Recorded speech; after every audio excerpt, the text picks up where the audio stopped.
یہ بات تو برحق ہے کہ قیامت کے روز آپ مومنین کی شفاعت کریں گے، لیکن کیا وہ قبر میں بھی اپنے پیارے بندوں کی شفاعت کرنے آئیں گے؟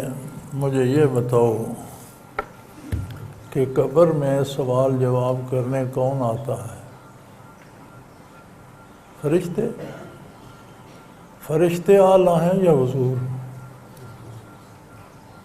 تو اعلیٰ ادنیٰ کے پاس آئے گا؟ یہ تو الٹی منطق ہو گئی۔ قبر میں سوال کرنے والے تو فرشتے ہیں نا، تو فرشتے تو اس بارگاہ کے خادم ہیں۔ کائنات کا مرکز ہے ذات محمد الرسول اللہ صلی اللہ علیہ وسلم۔ مرکز کبھی اپنی جگہ سے ہلا نہیں کرتا، مرکز ہلے تو کائنات تباہ ہو جائے۔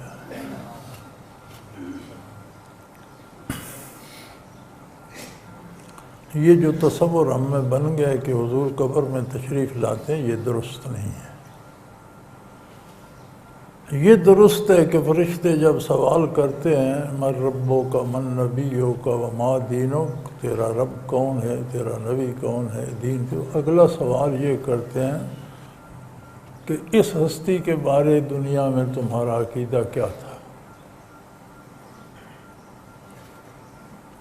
تو زمین راستہ دے دیتی ہے، روضہ اطہر تک شفاف ہو جاتی ہے، میت کو، مسلمان مردے کو حضور صلی اللہ علیہ وسلم کی زیارت نصیب ہوتی ہے، لیکن یہ نہیں کہ حضور اس کے پاس آئیں۔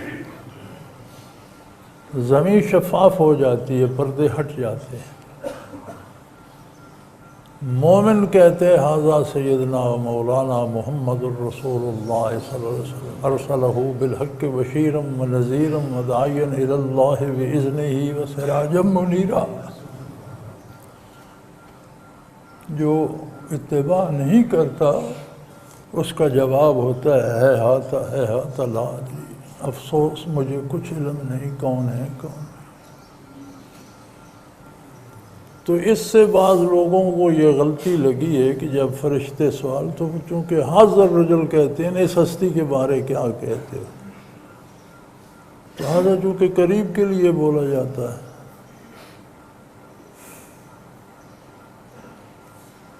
تو پھر بعض کو اس گرامر کے اعتبار سے یہ غلطی لگی ہے کہ شاید حضور قبر میں تشریف لے آتے ہیں، بھئی حضور کو قبر میں آنے کی کیا ضرورت ہے؟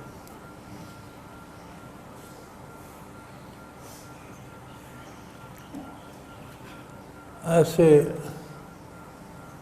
صوفیاء کو، صاحب مشاہدہ لوگوں کو ہم نے دیکھا ہے، ساتھ رہے ہیں، وہ کہتے تھے یار دنیا کو دیکھیں، میں اپنے مراقبے میں اپنے مقام پر کھڑا ہو کر دیکھوں تو ایک رائی کا دانہ سا نظر آتا ہے۔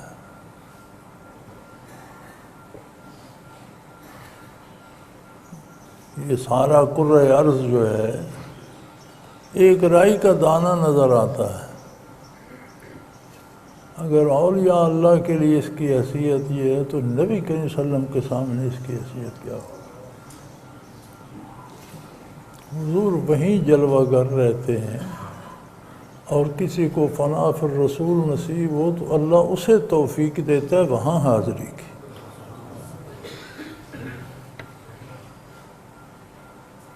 ہاں فرشتے سوال کرتے ہیں، زمین راستہ دے دیتی ہے، لیکن جو بد نصیب ہوتے ہیں انہیں کچھ نظر نہیں آتا، وہ کہتے ہیں کچھ بھی نہیں ہے یار، ہے لا ادری، کچھ بھی نہیں ہے، کیا ہے، کیا پوچھ رہے ہو، مجھے تو کچھ سمجھ نہیں آ رہی، کچھ نہیں دیکھ رہا، کچھ ہے ہی نہیں۔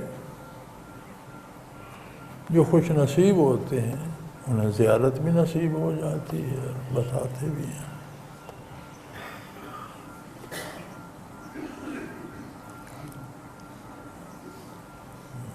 یہ تو ہو گیا قبر میں آنے کی بات۔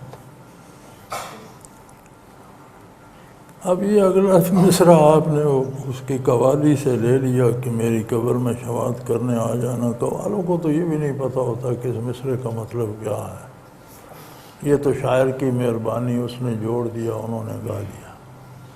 جیسے اکثر ہمارے جو کاتب حضرات ہیں ان سے عبارت پڑھی نہیں جاتی، وہ ٹنڈے گھیرے نقطے توئے زوئے دیکھ کر لکھ دیتے، آگے کئی لفظوں کا حلیہ ہی بگڑ جاتا.